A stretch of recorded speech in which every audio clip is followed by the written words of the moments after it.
Hello friends, GK सरकारी नौकरी channel पर आपका स्वागत है। और मैं लेके आया हूँ इस वीडियो में आप लोगों के लिए प्रतिशत का पार्ट 10।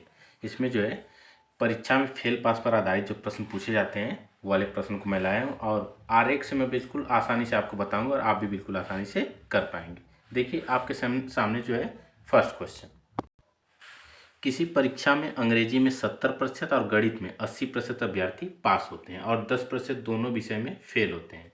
यदि 144 अभ्यर्थी दोनों विषयों में पास होते हैं तो कुल छात्रों की संख्या है।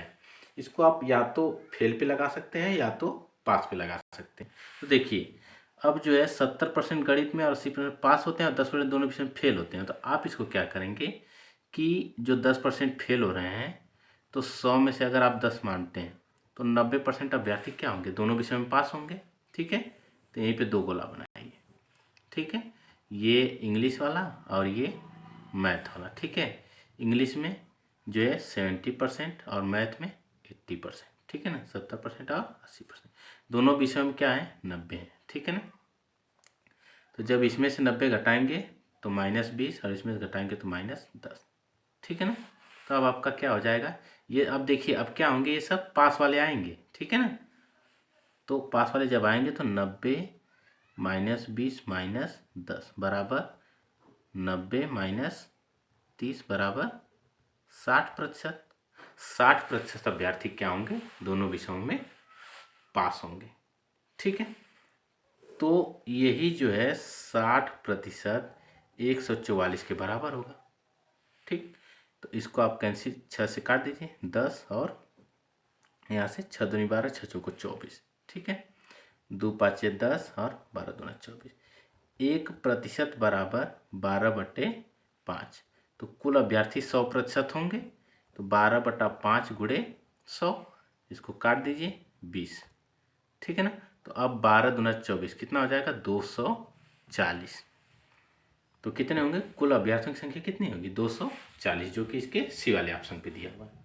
ठीक है, RX बहुत इजीली लग जाता है। और इसको यही आप अगर क्या करते, दोनों विषय में 10%, दोनों विषय में फेल हो रहे हैं तो आपके यहाँ 10 लिखना पड़ेगा। तो जब 70% गणित में और 80% पास हो रहे हैं तो यहाँ 70% पास हो रहे हैं तो फेल कितने होंगे, 30%। तब आपको यहाँ 30 रखना पड़ेगा और यहाँ 20 रखना पड़ेगा। तो फेल पे भी लगा सकते हैं और पास पे भी लगा सकते हैं। तो हम क्या आपको दिखाए हैं कि हम पास वाले पे लगाए हैं। ठीक है, 70% यहाँ पास, यहाँ आप 80% पास हो रहे हैं, तो जो बीच वाला आप लिखेंगे वो भी आप पास वाला ही लिखेंगे। जैसे 10% दोनों विषयों में फेल हो रहे हैं तो 90% दोनों विषयों में पास होंगे। जो दोनों में लिखना होता है वो हमेशा बीच में लिखा जाता है। ठीक है, अब नेक्स्ट क्वेश्चन, किसी परीक्षा में 52% विद्यार्थी हिंदी तथा 42% अंग्रेजी में फेल हुए। यदि 17% विद्यार्थी दोनों विषयों में फेल हुए हों तो कितने प्रतिशत अभ्यर्थी दोनों विषयों में पास हुए हैं।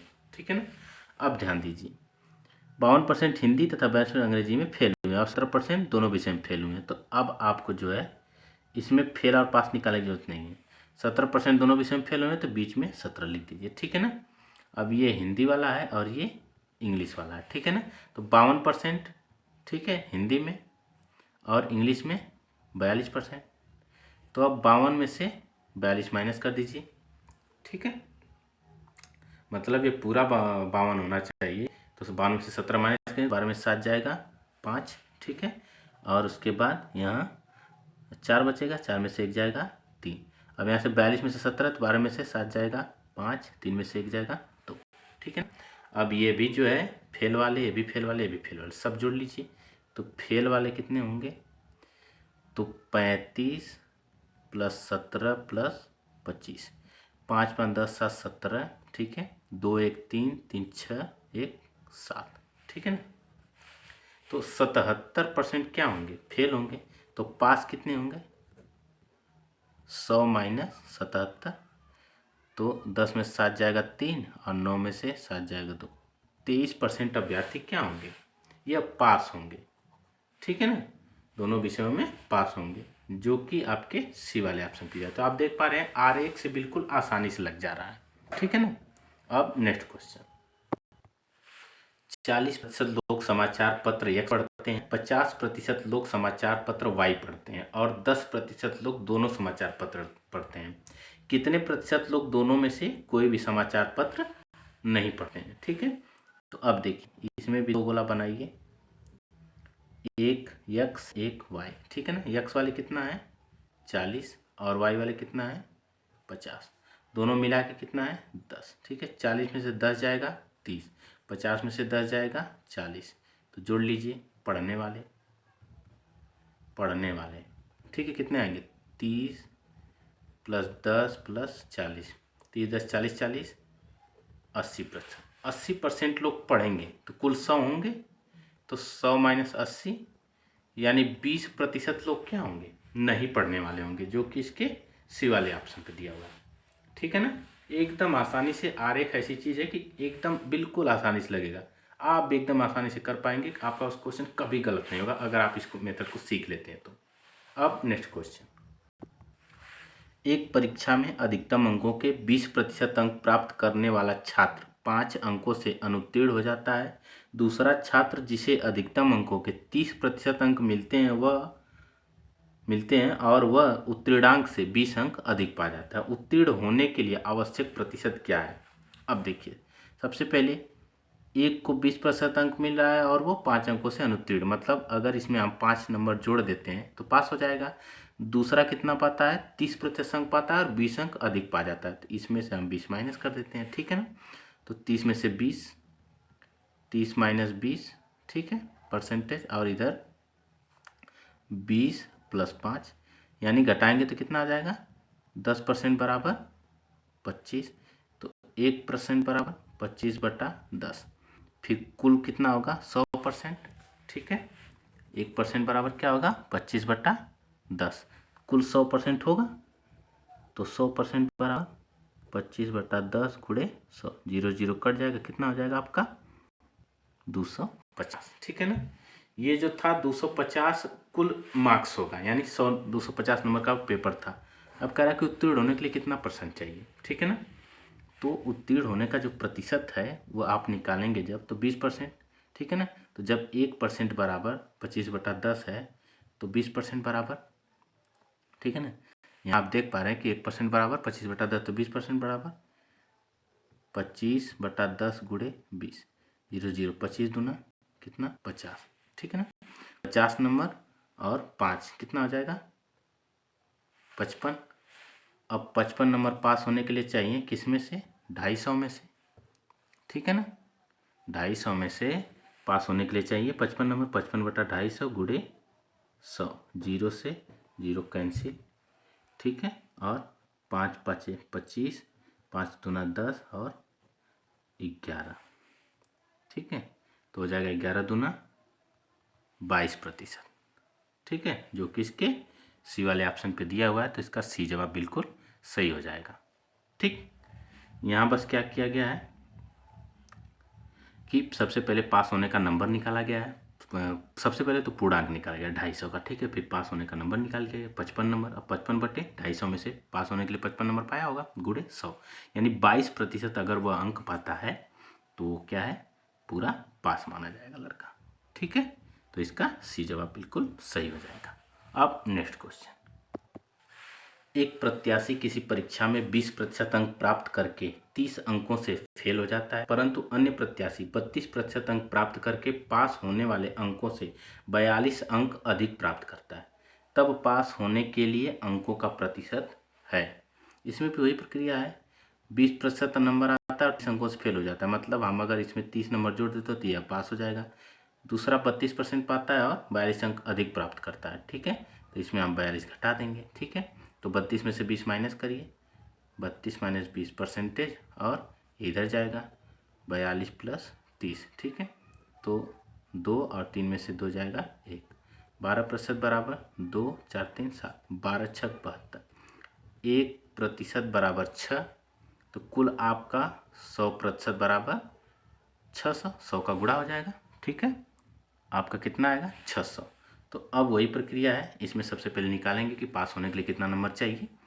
तो जब 1% बराबर 6 है तो 20% बराबर 20 गुणे 6, 120, 120 और 30 नंबर इसमें जोड़ देंगे, ठीक है ना। जैसे 120% के बाद 30 नंबर और जो ज़्यादा पा रहा है, तो 120 प्लस 30 कितना आ जाएगा 150, ठीक। अब 150 नंबर उसको पास होने के लिए चाहिए कितने में से 600 में से, गुणे 100, ठीक है। तो 0 से 0 कैंसिल, 6 दूनी 12, 6 पाँचे 30, यानी कितना चाहिए 25% अंक उसको चाहिए पास होने के लिए, जो कि इसके डी वाले ऑप्शन पे दिया हुआ है, ठीक है। मैं आशा करता हूँ कि आप समझ पा रहे होंगे। फिर भी अगर आपका कोई भी डाउट रह जाता है तो आप हमें कमेंट बॉक्स में कमेंट कर सकते हैं। नेक्स्ट वीडियो में आपको इस क्वेश्चन के बारे में समझा दिया जाएगा। अब नेक्स्ट क्वेश्चन, एक परीक्षा में किसी प्रत्याशी ने 30% अंक प्राप्त किया और वह 6 अंकों से फेल हो गया। अन्य प्रत्याशी ने 40% अंक प्राप्त किया और वह 6 अंक अधिक प्राप्त किए। अधिकतम अंक हैं उसमें जो है कि पास होने वाला परसेंटेज पूछा था, इसमें कुल मार्क्स यानी अधिकतम अंक कितने होंगे, तो वही है 30%, ठीक है। और 6 अंकों से फेल यानी +6, और एक पाता है 40% और 6 अंक अधिक पा जाता है तो -6, ठीक है। तो 40 में से 30 जाएगा तो बचेगा 10। यह अच्छा जब उधर जाएगा तो 6 और 6 कितना हो जाएगा 12, ठीक है ना। तो 1% बराबर 12/10। तो कुल मान हमेशा 100% होता है परसेंटेज में, तो 12/10 गुणे 100, ठीक।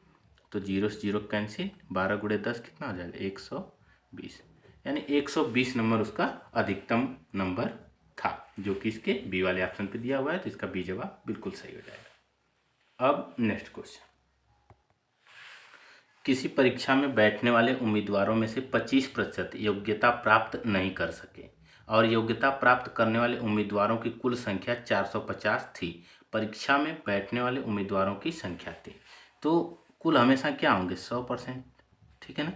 इस 100 में से 25% अयोग्य हैं, ठीक है। योग्यता नहीं प्राप्त कर सके तो मतलब क्या है अयोग्य हैं, तो 75% क्या होंगे योग्य होंगे, ठीक है ना। तो यही 75% किसके बराबर होंगे 450 के, ठीक।